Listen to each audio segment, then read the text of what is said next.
Les sols sont hyper importants au bruitage. Tu as même des studios d'enregistrement avec des sols exprès. Tu vois, où tu as un peu de moquette, tu vas avoir du parquet, des graviers, tu vois, un petit mètre carré. Alors après, ça peut être avec des noix de coco, et puis tu adaptes le sol, bien sûr. Tu peux mettre des petits graviers, des choses. Ça dépend. Ouais, parce que par exemple, là, tu le vois ici, c'est vrai que c'était un sol un peu gazon. Ouais. Si par exemple, c'est le sable. Et ben voilà, tu vas rajouter des. Ça te sert à quoi, là, justement, ce truc à côté? Alors ça, c'est de la bande magnétique, c'est la même chose qu'avec lequel oui, j'ai d'accord. fait le grincement. Tu vois que j'ai complètement emmêlé.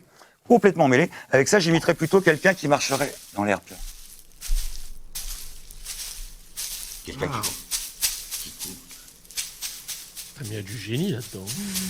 Ouais, en fonction, etc. Et du coup, quand c'est comme ça, est-ce que c'est un truc un peu une mécanique, genre comédien de doublage, c'est-à-dire qu'on projette le film et toi, du coup, t'es, même si tu fais pas exactement du cinéma, mais dans ce genre de production, tu te cales dessus, quoi, par exemple, c'est ça? Ah oui, la synchro.